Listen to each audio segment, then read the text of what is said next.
I'm a professor in institutional economics in the Department of Management at Birkbeck. This is an event I look very much forward to. It's also partly because it's quite an innovative topic here. It's not something we have digged very much into before. It's the kind of combination of technology, digital technology, and social value, and then major infrastructure projects. There seems to be quite a lot of interest in this. We have an unusually, I would say, high number of people registered for this event, and and hopefully here there are also several who have not previously been member or been on the list of people who are invited for the seminars or workshops of the Center for Innovation Management Research at Birkbeck. Hope you'll find this interesting and will go on attending here. The topic here is based on a contribution by Jeremy Galpin, who works at the company Costain and have been a postgraduate student at Birkbeck. He produced an excellent dissertation, and we asked him to write this up in terms of a working paper in the research research center here, and some of you would have read it. Some others would be able to access it and read it after the seminar.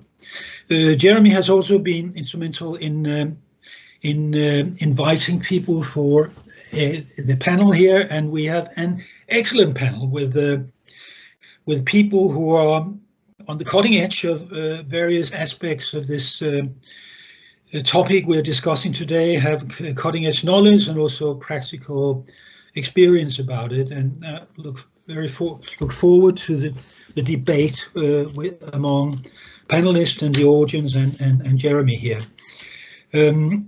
We have not much time. We have 1 hour. There is a presentation we start with a presentation from Jeremy, and then brief inputs from each of the panelists, and maybe a brief response from Jeremy, and then we'll have we are targeting about 20 minutes for general discussion in the end, where both the panelists and the audience can take part. Because it's very little time, I think we will benefit from having two kind of fora here. One is the online discussion, and the other one is the chat box. And so if you have any questions along the way, we encourage you to make comments and questions on the chat box, and also for Jeremy and the panelists to answer this along the way. So that's it. So I'll encourage you to unmute if you haven't already done so, and then mute your phone when you make a presentation. But now I'll hand the word to Jeremy. Thank you very much, Klaus, and good afternoon, everyone. Thank you for joining us for this session. As Klaus said, this working paper was developed from a master's dissertation study that I carried out, sponsored by Costain. And my name is Jeremy Galpin. I'm the lead for Costain's Social Value Consultancy. And for those who may not know who Costain is, the purpose of Costain is to improve people's lives by helping to connect and keep the nation moving, keep water clear and flowing, power communities sustainably, and to keep people safe. And these research recommendations will inform our smart contracting and consultancy operations, and helping our clients across the UK's transportation, water, energy and defence sectors improve their business performance by enabling their infrastructure programmes to be safer, better, greener, faster and more efficient. So I'm going to present just for a quarter of an hour, initially on just an overview of the research that's been carried out, after just presenting some of the context, and then on some of the recommendations that I've made before we move on to our panel discussion. And in case I forget, thank you to everyone who's participated today and in the research over the last couple of years. We face an unprecedented challenge in combating the rising temperature of the Earth at a time where the pace of change and the fragmentation of society is accelerating globally. This time of challenge also presents a huge and exciting opportunity to significantly shift the basis on which we invest in infrastructure, so that decisions are sustainable by the widest definition and contribute to the global well-being of humanity, as well as delivering a just transition to a low carbon world.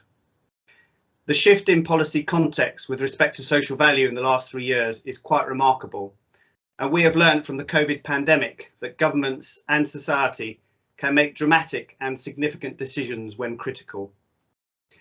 As the Transforming Infrastructure Roadmap to 2030 illustrates, and you can see the picture on the screen, we need to make integrated decisions at a systems level, considering the relationship between the natural environment, the built environment and services.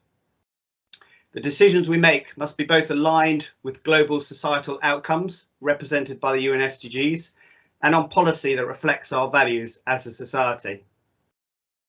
If the business cases on which we make infrastructure decisions are to have the trust and confidence of stakeholders, we need to improve this engagement and the transparency, visibility and accountability of those processes. We need to ensure that we can feed back on the outcomes we achieve, including social value, through the lifetime of the asset. Having identified social, environmental and economic outcomes for the whole life cycle of our assets, we must then define, capture and visualise the relevant data and use it to maximise impact and provide feedback to our stakeholders. Digital technology has been a key driver in innovation and productivity, leading to hugely significant reductions in global poverty and a transformation of global connectivity. It has a critical role to play, I believe, as an enabler of social value in the £650 billion infrastructure investment pipeline.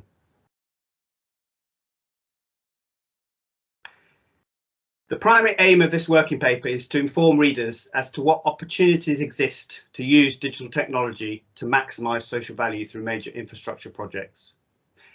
And the working paper focuses on two key questions. What are the opportunities for the use of digital technology in maximising social value? And what are the risks and barriers to the use of digital technology to maximise social value?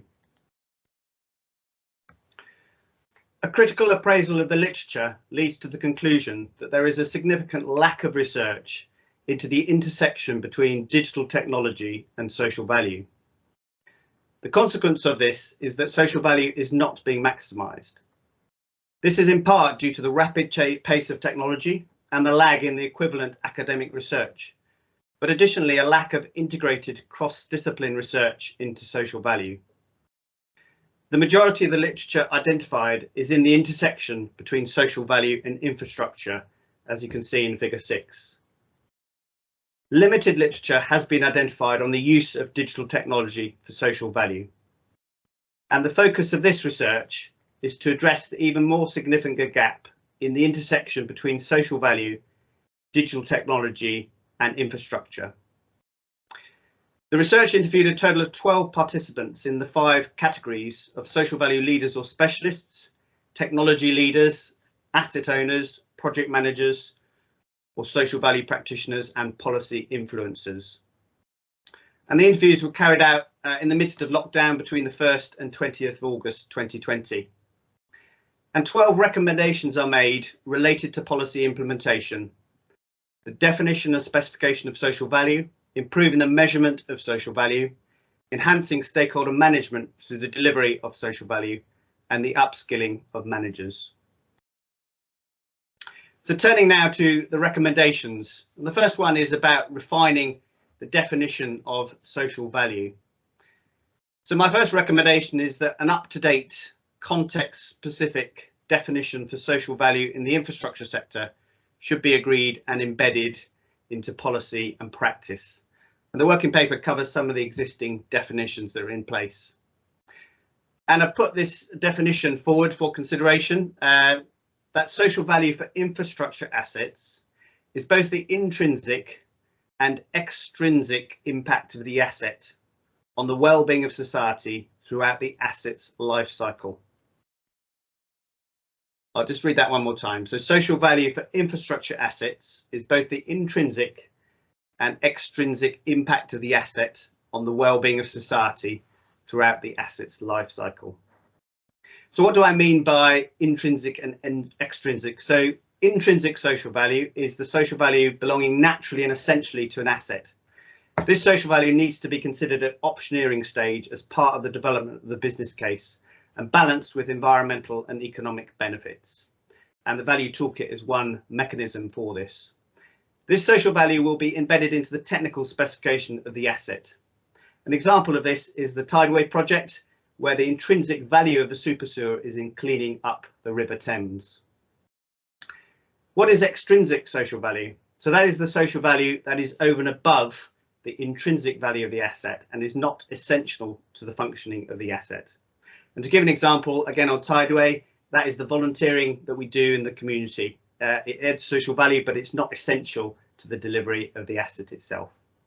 And PPN 0620 that's come out since this research was done defines, from a procurement point of view, social value for public sector, but it focuses very much on the extrinsic social value.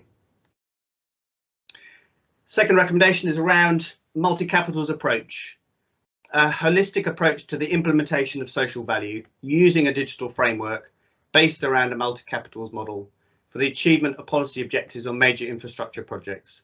And this approach needs to be embedded into the whole life cycle of the asset, including planning. And this, of course, is the work that Construction Innovation Hub are leading, and Ellie's on the panel to talk about the value toolkit.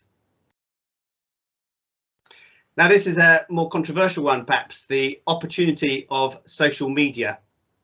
And I'm going to use a series of quotes from the research as we go through, just to bring it to alive. So I think we are scared of Facebook analytics. We don't know how to use it, and it's social media and Cambridge Analytica, therefore it is bad. So using any of that for good seems like the wrong place to start for some people, but I think there is a lot of potential. So my recommendation 5 is that develop an ethical and methodological framework of good practice for the use of social media to maximise social value. Moving to investable metrics. Again, a quote, government needs to intervene to create a market in well-being that can be added to costs and used in cost-benefit analysis and is investable. And since the research, the government's published supplementary guidance to the Green Book around well-being. Recommendation 6 is a standardised digital framework of social value metrics is developed for the infrastructure sector and recognised by government. The metrics should incorporate both qualitative and quantitative data and the impact on stakeholders.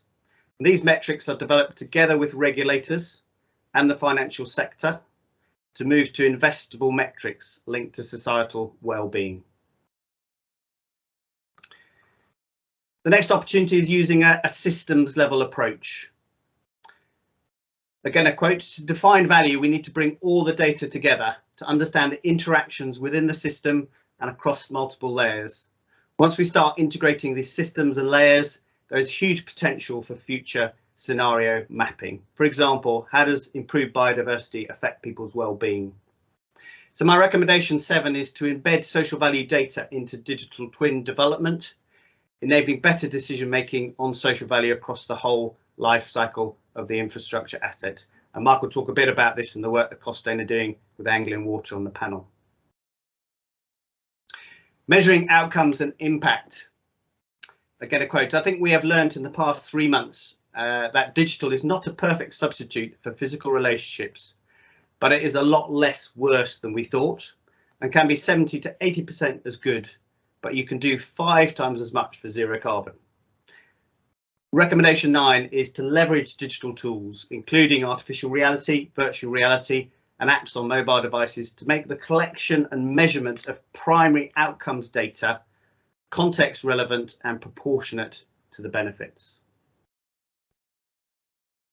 Improving stakeholder engagement. We have talked about fear. Before April 2020, I think about half of people would have said, you can't do it. People won't open up. You can't build relationships. That social value is by definition about people, and digital is the antithesis of people. I think we are over that. Perhaps not. We're not suggesting digital as a replacement for physical. But recommendation 10 is that the industry builds on the shift to digital in engagement and consultation with stakeholders to design standards for a new normal approach using a blend of digital and face-to-face to increase understanding and build trust.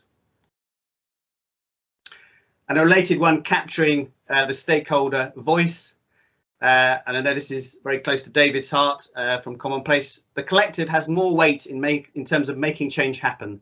So one of the things we are interested in is whether there is a data model that encapsulates the relationship between a community and the place it occupies.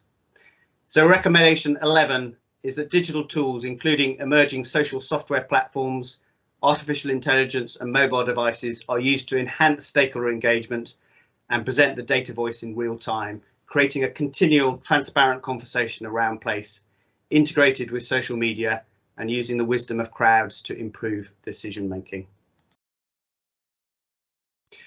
And finally, the need for digital leadership skills. Digital is an enabler of social value.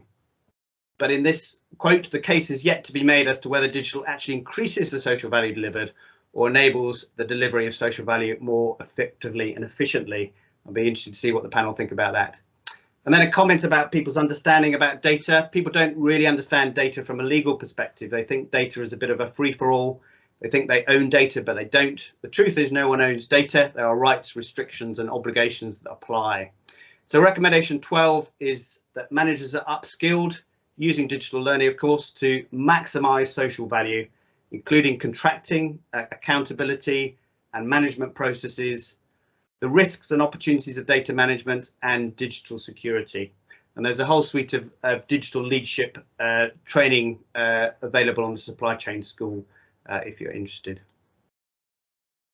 So I wanted to finish by addressing an important point very briefly about digital poverty. If we're to engage with our stakeholders using digital tools, we have to address digital poverty. And there's a number of statistics from the Digital Poverty Alliance. I'm just going to choose one, which is that 25% of vulnerable children do not have access to a suitable device for learning. And to give an example of what we're doing, so I'm Chair of Governors at the London Design and Engineering UTC, and this academic year we have issued every single one of our learners with their own laptop for learning. And that's part of our contribution to addressing that issue. So thank you very much for your time and for listening to me. And I'm going to hand over to Klaus now for the panel discussion. Yeah, thank you, Jeremy. So let's proceed with the panelist. Ellie is the first in line. So it's your turn, Ellie. Thank you very much. So thank you for inviting me to join you today. I'm really delighted to be here. I'm Ellie, I'm a partner at Akerlof and the industry project lead for the Construction Innovation Hub's Value Toolkit.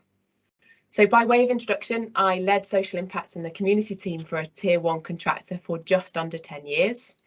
And in that time, I developed social strategies, measured and reported our national impact, and supported clients in realising better outcomes. Now, my background, unlike Jeremy's, is very focused on the social infrastructure side, so maybe I bring a slightly different lens today.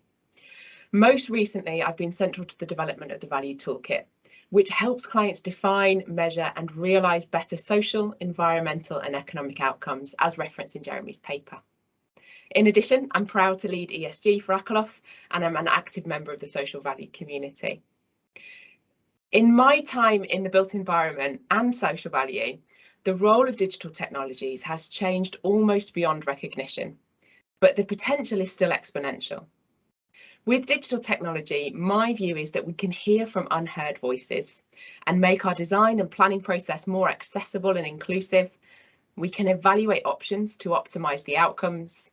We can do simple things like use modelling to identify pinch points in construction programmes, enabling us to better manage the impact on communities.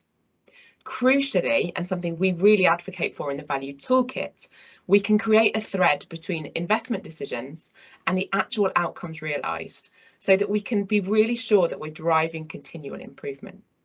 And there are many more benefits to the potential inclusion of digital and social value working together. But I'd advocate one of the things that Jeremy said, which is, in my view, digital is by no means a silver bullet. The increasing interface between digital and social disciplines has practical and also potentially ethical challenges, which we shouldn't shy away from bringing to the fore.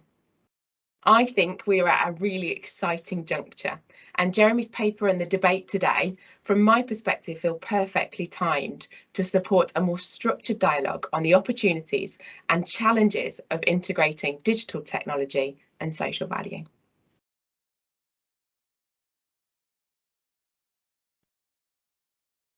So I'm not sure if I need to hand over to someone else, but that's me.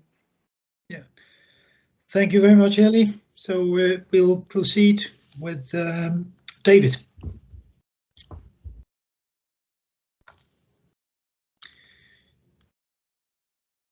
You need to unmute your phone. I know, it's the classic. Hi, good afternoon. Thank you very much all for being here, and thank you for having me on the panel. It's an absolute pleasure to be here, as it's been a pleasure to work with Jeremy at various points in the past few years, and it's absolutely fantastic to be here as sort of validatory to all your wonderful work. I'm David Janner-Klausner. I'm a co-founder of Commonplace. We are a digital platform provider for public engagement, probably the leading one in the UK now. We have worked with several hundred customers, over 1,500 various projects, many of them related to infrastructure, and have engaged close to 4.5 million unique individuals in different online engagements in the UK. So just numbers give you an idea that this is an idea that whose time has come. It is possible, it is doable, and lots of people engage. We work across a variety of topics. We started in core infrastructures and built environment, but we now extend to all kinds of areas of social policy. My own personal background is as an urbanist. It's what I've always been interested in, how places develop and how people can influence the development of places. So I started my career in the dying days of the Greater London Council, helping people in the Royal Docks engage with the future of the Royal Docks, helping people in West London to talk about the economic development there. And I've never really looked back. That's what I've done. That's what I love. A key aspect of social value, as Jeremy reminds us, is actually understanding what it is that people value. And in order to understand what it is that people value, you have to talk to them. You have to talk to as many of them as you possibly can. In our day and age, digital enables that. There's no question about that. Clearly, there are limitations. So the first use of digital, based on our experience, is you can get community views. Secondly, if you do it correctly, or what we think is correctly, you are very transparent. On Commonplace, every comment that's ever been made pretty much is visible forever.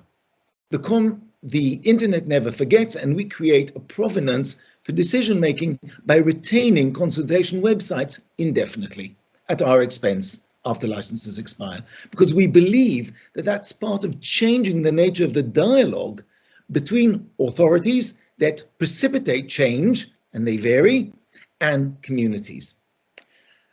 I think a couple of other things that digital brings. One is consistency. You are entering things into a database, therefore you're committed to a repeatable format. That format is repeatable even if you're gathering data in face-to-face activities. You still want to create and bring in data that's compatible and can be used in the same way and across projects. We're working with the Quality of Life Foundation, for example, on post-occupancy evaluation. They have a very clear model which they have researched and validated on how you assess people's quality of life in the months and years after they occupy a new development. We can bring that to the public and repeat that. As Jeremy mentioned, there is an issue of digital poverty. I think one of the key challenges we face is explaining to our customers that the expectation of engagement from the public is very high. It's conditioned by their experience in other areas of life.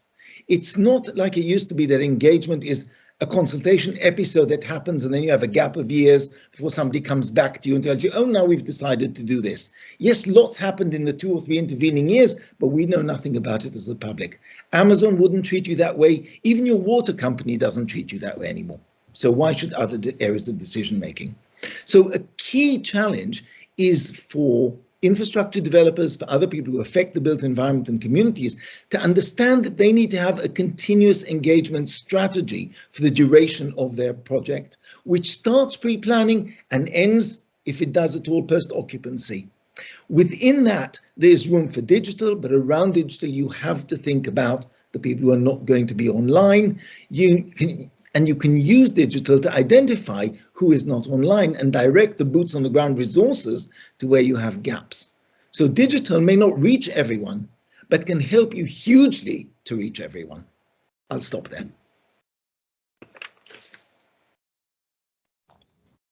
Thanks a lot, David. So Mark is the next one in line. Thank you, Klaus, and good afternoon, everyone. It really is a pleasure to be here, and thank you for the invite to join the panel. So I'm Mark Hedges. I'm from Anglian Water. Very briefly, my background is in capital delivery and the digital transformation of capital delivery for Anglian Water. A little more recently, more into asset intelligence and the importance of good quality data. And how that affects the effectiveness of our organisation, and fundamentally, just to reflect back on one of David's points there, we have put our toes in the water in terms of different ways of engaging our customers through social media, for example, and that cascaded down to capital delivery through sharing things like traffic rehearsals from the impact of works that we were about to fundamentally go ahead with, trying to understand the impact of that on our customers. You know, we're generally digging up our own customers' roads, so therefore bringing direct impact to their lives. So that's an interesting one, but the amount of engagement we received just through that was phenomenal. Just moving more broadly, we currently have a project that literally is installing a brand new water pipeline from the north of the region down to the south. So from an area where we currently have an excess of water down to areas of water scarcity. That's known as the Strategic Pipelines Alliance, and you know, we're very fortunate to have Costain supporting us as a partner on that project, and it's a true alliance. It's not a joint venture. It's a true alliance in the way that the partners are incentivized. And Costain have been fantastic, and Jeremy himself through the support of what we're trying to understand through that project being different. We want to set that project up as an exemplar.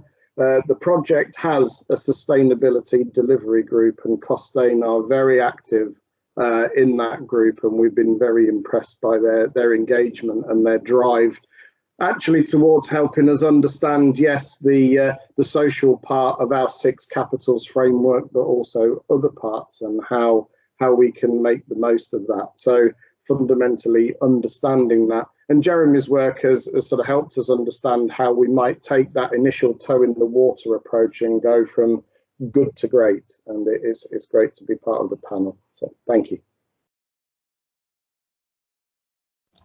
Thanks a lot. So last of the panelists is Isabel. So welcome. Thank you everyone. Great to be here. I am the CEO of Social Value UK, and I've been invited here by Jeremy, who is one of our individual members, and Costain is one of our organisational members. Jeremy reminded me that he has a qualification from us at level 1, am I right, practitioner? So congratulations to you, Jeremy, on getting that. And that's my relationship with Costain and with Jeremy. Just a little bit about us as Social Value UK. We are the professional body for social value and impact management within the UK, and we serve our members in a variety of ways. We advocate, which is one of the major roles that I play within Social Value UK. We also train and provide sectoral conferences for specialists in the field. So you may have attended our ESG conference very recently.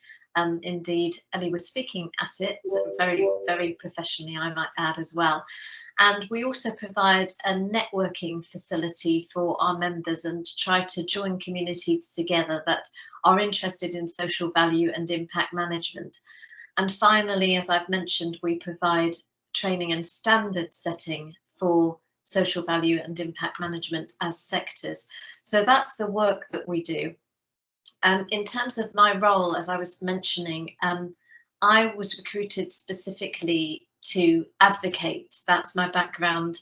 I've worked in the fields of law, education and politics, and most recently I was the vice president of a major political party. So a lot of the work that I will be focusing on going forward is spreading the message of social value and impact management and making it relatable to ordinary people who may know nothing about social value at all, not necessarily even realise why it's relevant or why it would be useful to their particular organisation.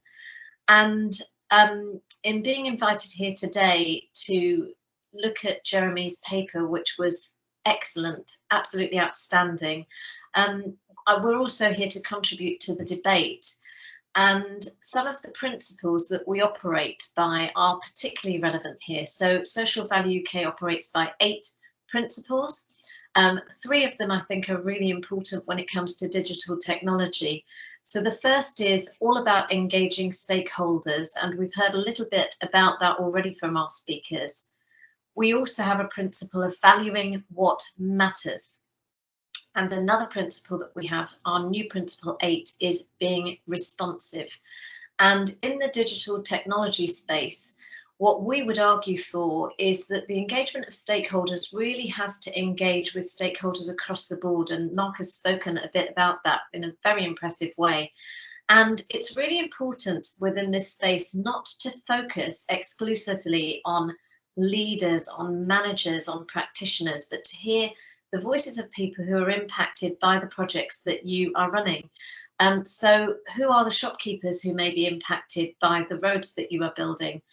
What about the villagers whose houses may be demolished? What about them if you are creating space to build roads, for example? And what about the people who drive on your roads? So not just talking to the thought leaders who are all present and always willing to share, and they may well represent the voices of ordinary people, but even in one of the papers that I was reading on a subject along these lines, they talked about the government being a stakeholder. And indeed they are in a very broad sense, but bear in mind that the government doesn't necessarily represent the voices of everybody. We've got a big move towards proportional representation for a good reason. So that's just food for thought in terms of engaging stakeholders. And then in terms of valuing what matters, when we talk about some of the words that have been used like safer, better, etc., we also talk about words like more efficient. And one of the things that we would argue is that when we really do engage with stakeholders, we really have to take into account what they view as more important. So where do the words well-being arise, and what does well-being mean? So when I go into a hospital and I think, well, I would like to have a certain service and I would like my well-being to be looked after, the words good and bad mean very different things to different people. So to really bring it to a very relatable level to those people who have children here or have children in their family, when I was speaking to my children about what's good and what's bad, they would say, oh, I had a really good day today. And I'd ask why, and they'd say, well, I got to play on the PS4 for a couple of hours. And as a parent, I would say that is actually very bad. So our values vary according to us as individuals, and that's why it's so important to hear the stakeholder voice. And I'll end with the third principle that I'm talking about, which is our principle number 8, be responsive. And David has talked about ensuring that when we get to the end of a life cycle of a project, and all throughout we are engaging and really looking at this data that we're collecting and all of this research that we are engaging in, and ensuring that we are responsive. And I will talk more about that as we continue our discussion. But those are three of the areas that I really wanted to focus on in terms of how Social Value UK will contribute to this discussion. Great, Isabel. I wonder if Jeremy, do we have any comments or in a way to continue or start the discussion here? Thank you everyone for your feedback and comments. I think perhaps I'll just pick up on one element that touches on what Isabella and others have talked about. So one of the barriers to actually asking stakeholders about what impact we have on them, and by stakeholders I mean the people who are the beneficiaries of the activity we're delivering, or those that are impacted by it, has been the cost of asking about what impact we've had on them. So if you take Isabella's example of hospitals, it's asking the people in the hospital what the impact of the hospital environment has had on them, and then using that to assess impact. And that, I think, is a big opportunity with digital, because by operating at scale and using digital survey tools and using apps and making it accessible, you can get this impact data on the impact you've had on stakeholders efficiently and effectively, so you can no longer justify not doing it. And to give an example where we're trying to move to, if you take volunteering on major projects, where we want to move to is where we're asking the people that we're volunteering with and finding out over time what impact our volunteering is actually having. So we can move to, instead of counting the hours as a measure of success, we're counting the impact. And that is one of the most exciting opportunities, I think, of digital. And for me, that answers the question as to whether digital can actually improve the social value we deliver, because we don't have data on a lot of what we call social value. And this is where digital can help us, and that way we can get better. So let's have a broader discussion now. I suggest that you, for those of you who have not used Teams before, then on the upper line there's a small emoji or the face with a hand. So if you click on this, you can click on the hand, and then I can see if people are who are interested in contributing. Yeah, there. Anyone who wants to start here? Any one of the panelists who have comments to what has been said by the other panelists? I'm happy to speak. Yep. And apologies if you couldn't see me before. My camera seems to have gone on and off, so here I am in my full glory if you couldn't see me. I was really excited by what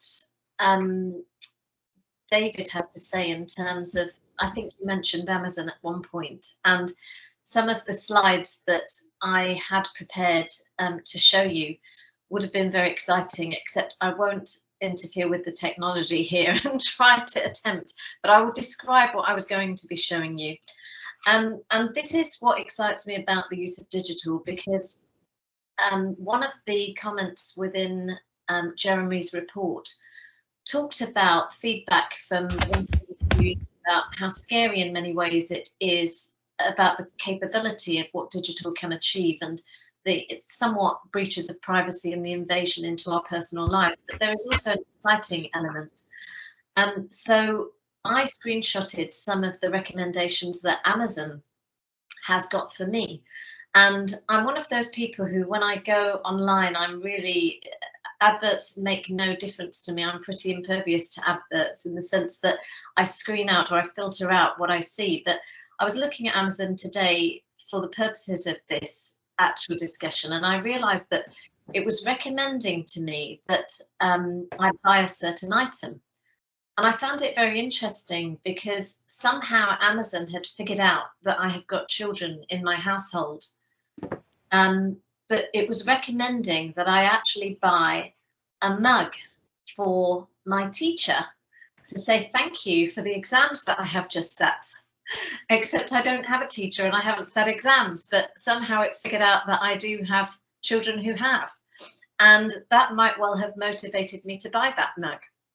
And what was so interesting about that is that when I look around me, and I'm sure that you can think of examples as well, there is so much individualization in terms of the power of what digital tools are capable of, that if we were able to harness this in terms of social value, it could be incredibly exciting. It would be very rewarding, and it would actually capture the stakeholder voice so much more neatly on an individual level. And at Social Value UK, you probably are aware that we're not keen on tick boxes. We're not keen on mass standardization that puts people into large groups without acknowledging their individual voice, which is why I'm so keen on the views of the others in terms of the others on the panel, in terms of hearing from stakeholders individually alongside using these digital tools. And I think that there is so much scope when we look at the way in which social media and even email marketing is used to adapt to the voices of individuals so that we do reflect the values of people as opposed to large homogenous groups. So I just wanted to flag that idea of you're looking at the way that Amazon does the things that it does, and being able to tailor that, or being able to incorporate those principles into ensuring that we also measure and recognise social value in the work that we do.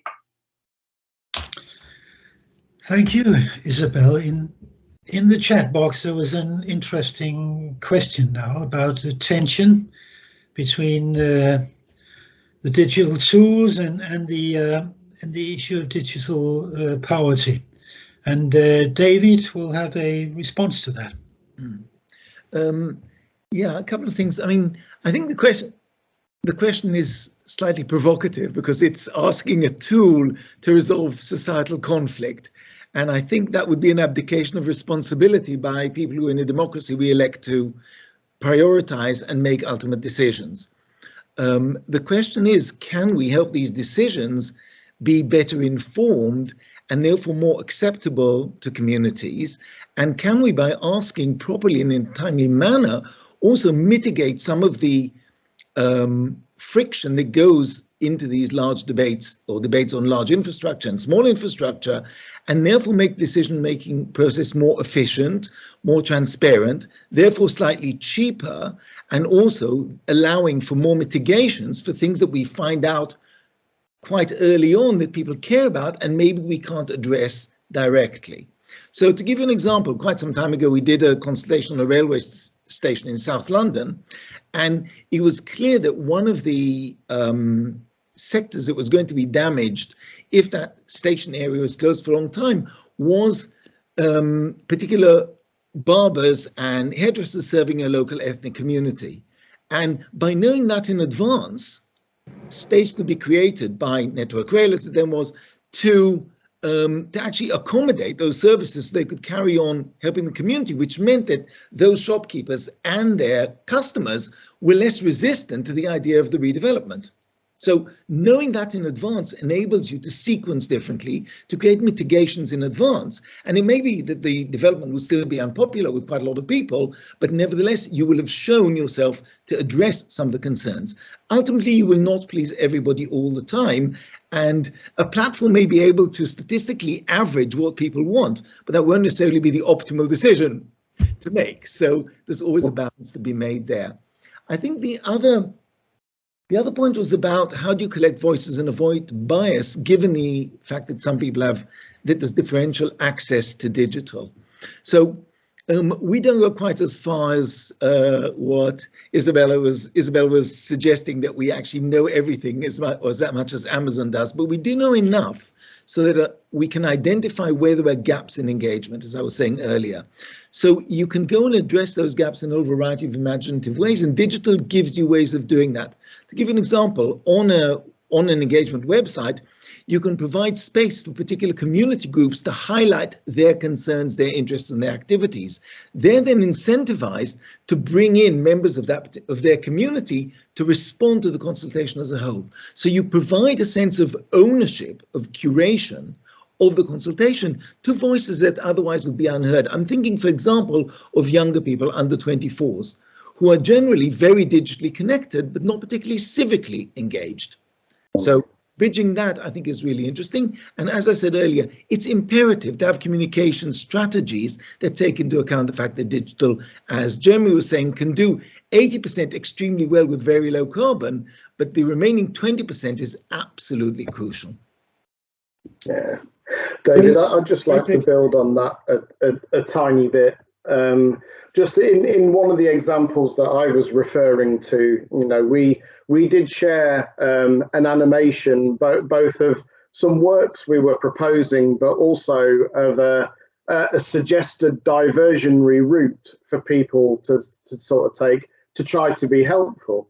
And the feedback that we got was really at the ends of the spectrum. So the people who were on a certain social media platform who we chose to sort of publish on were really pleased with that level of engagement. But I think we have to realise that even when we talk digital, we're actually talking like different methods of digital. And my mind goes to those boxes at the bottom of forms. You know, would you like to be contacted by email or text or phone call or social media? Or, you know, I think we have to recognise, certainly with our customers, that there are, even when we say digital, there are preferred and non-preferred means. And I think, yeah, from what you were saying, David, about certain age groups as well, you've got preferences within those that, as an infrastructure owner operator like us, it is quite difficult to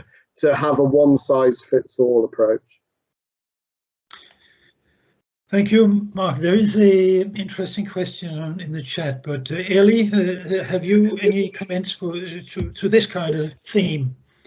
I think David's given a really holistic answer to the question, probably quite similar to the answer that I would have given. I think for me there is a role for digital tools within dialogue, within that stakeholder engagement, but there is a really important role for digital tools and data that comes ahead of that step. And David's talked about being an informed client or an informed investor, and I think that's really critical from my perspective. One of the things that anyone that's ever done a requirements assessment as part of creating their social value strategy has in some senses used that big data already. But we probably are quite guilty, and I certainly have been guilty of this in the past, of looking at the project that I'm working on in isolation, in a little mini silo. And actually what big data enables us to do is look at the overarching system and see where we can target our interventions so that they're most impactful. So for me, yes, there is a role for digital tools within dialogue, within stakeholder engagement, of course, but actually informing that stakeholder engagement before you get there, I think that's a really interesting role for data and digital tools. Thank you. There was an interesting question in the chat from Danny here about relating to intrinsic and extrinsic value of digital on infrastructure projects, and a request for I guess Jeremy here to spell out what this means in practice in, for instance, building a new broadband networks. So thanks for that question, Danny, and I think the answer is at various different levels. So I think in common with, and it depends on the scale of the project, but for significant investments such as new broadband in a whole area, you should really be looking at using the MultiCapitals approach right at the outset of the business case. So what outcomes is the new broadband network going to achieve from an economic point of view, from a social point of view, and from an environmental point of view? And for example, new broadband can bring people, make a transformative difference to communities in terms of connectivity for work opportunities, for education and everything. So it starts with getting that right at the beginning. And then it's about saying, well, what data are we going to collect around these metrics through the whole life cycle of this new broadband network? And those are mainly going to be intrinsic benefits to the broadband network. But then in terms of the delivery and operation of the broadband, you're going to need people who put it in the streets. You're going to need people who then maintain it and operate it. So throughout the life cycle, there'll be ways that you can add social value during both the delivery and the operation of the broadband. And that's where the extrinsic benefits come from. So new skills and opportunities for people to be involved in installing broadband, but also in operating and supporting customers who are then using broadband. I hope that helps explain, Danny, the answer to your question.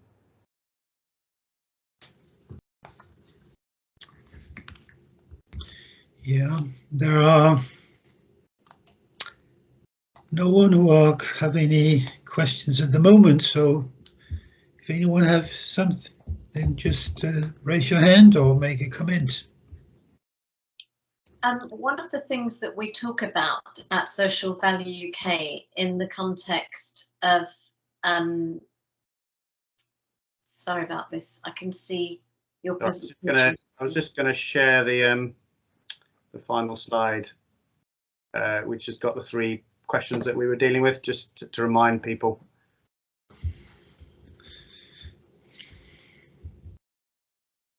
Yeah. Do you want to go ahead, Jeremy? Were you going to comment?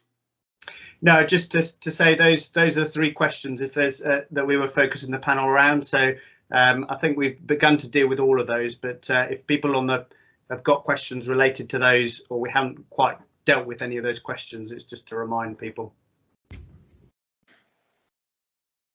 Yeah, the comment that I was going to make in terms of value, and you were speaking about the benefits of broadband in a particular area, etc., and you use that example. Really great example. What we also emphasize is that we don't just look at social value from what might be viewed as a positive point of view. We look at the impact not only of the great things that are going to happen as a result of that broadband being positioned within that community, but we also look at the negative impacts and we attempt to mollify those. So, for example, where we may use a particular workforce in order to build certain infrastructure, etc., is that having an impact on people who may have left a certain industry to be able to work on this particular project? So does it have a negative impact in one way or another? Does the additional arrival of lorries in that area increase pollution? Would it have an impact on children walking to school and rising impact on their asthma? So there is a limit to the amount of impact that one can measure, but I just wanted to emphasize the fact that we don't just advocate that we look at all of the good things that happen, or the way that we define good, all of the good things that happen as a result of a project, but that we also look at the negative impacts and how we can counter those, or how we can address those, or even just incorporate them in our assessment to be able to say that we achieved X, Y, Z, but these are also the outcomes that we didn't necessarily want or think would happen. David, you have a comment to this discussion? Yeah, I was going to take it to social media to comment on something Jeremy said, so I'd better pause now and come back later. Well, Ellie, you have a comment? So I know that there was a question right early up in the chat that was around how digital tools can help standardise metrics, which was one of the questions that Jeremy had posed for us. And I thought it would be worth sort of giving my views on this, which may not be aligned to everyone else's, but this is all in the interest of a healthy debate. So when we set out on the journey of creating the value toolkit, we looked at creating a very standardised metric set for assessing how people were performing, and we received significant pushback from both industry and client side around creating that standard metric set. I think the challenge with having a very tight standardised set of metrics for measuring social value is that you end up losing some of the freedom to make the right choices about the interventions that are going to have the most impact. But I do think that there is a bit of balance to be had, in that actually if you do have some standardisation to metrics, what you can do is ensure your data is interoperable. And part of the challenge that we have in social value at the moment when we measure is that we're not comparing apples and apples. Quite often we're comparing apples and pineapples or apples and oranges. So there does need to be a degree of standardisation, or possibly the use of AI to be able to interpret data and make sure that it is interoperable. So there are a couple of questions there for me. The government at the moment are producing some standardised government construction metrics. There are a couple of social value ones in there.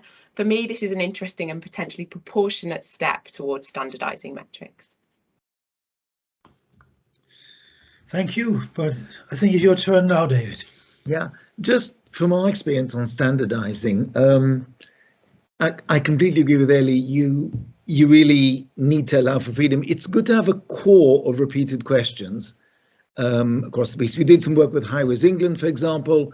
We agreed with them that was a core of 6 or 7 questions that would be asked across, I think it was ended up being 22 different locations, but within each location, people were free to add 2 or 3 more questions of their own that particularly related to local circumstances. So that kind of method works. I think you also have to be very careful that the metrics you use are analysis friendly. Free text is extremely difficult to analyze. AI in this respect is very much in its infancy, I can tell you, because we bear the scars. Very difficult. It's much easier for Amazon to use AI because the kind of things it deals with is my parcel didn't arrive faulty, I don't like it, it's broken. That an AI can do very quickly, and Amazon has a lot of money to throw at it. When you're doing more subtle things of priority, it's incredibly difficult to train AI to actually understand what people are saying. So there's a balance there, and I would say whatever you do, think about what it's going to be like to analyze before you pose the question, particularly if you end up getting thousands and thousands of responses, which you hope to get. Great. We're not much time left. There are 2 questions I think we should get some responses to. The first one is from Mark Lee about what is the best practice in terms of objective social value metrics and what is missing there? So I think that's a very interesting question. I wonder if any one of you have of the panelists and Jeremy have a comment. I wondered whether Isabella wanted to comment on that one. Otherwise, I'm happy to. Yeah. You'll do so, Jeremy. Thank you. Well, at Social Value UK, as I said, we espouse principles as opposed to particular methodologies, and we try to be fair in terms of the idea that so many of our members that there are so many means of measuring social value on the market, and debates as to which means is more preferable one over another. So I'm not actually going to answer that question by saying that we recommend a certain framework or that we endorse one, but what we do recommend is that you look at the social value principles that we have set up. There are 8 on our website, and ensure that the framework that you do use complies with that, because we set the standards. And so hopefully, because we are neutral on this matter, we have some authority in terms of the principles that we espouse. But I think that there is, in response directly to the point, I think that there is a hunger for some sort of comparison and some idea of what will work for the individual organisation. Because at the end of the day, if we're saying that we want to engage with stakeholders and ensure that the individual voice is recognised, we would be a bit hypocritical by saying, actually, this one framework works for everybody. You as individual stakeholders yourselves needing to have a set of principles or metrics to use, you will know what works best for your organisation. So we are looking at actually running some sessions, workshops, so that our members and external people who are not part of our community are able to come to us and get some idea of comparison in conjunction with us, so that they can decide what's best for themselves. Thank you. Other comments for that question? If not, let's have the very last question. That's from Helen Lawson-Smith about how does this relate to government policy? Thank you. There was, if I just expand, there has been some comments about governments and government policy, but this debate is so wide-ranging. I just wondered who is listening within government, which government's departments, and should this be universal across government departments, the sort of things that you're saying. So thank you.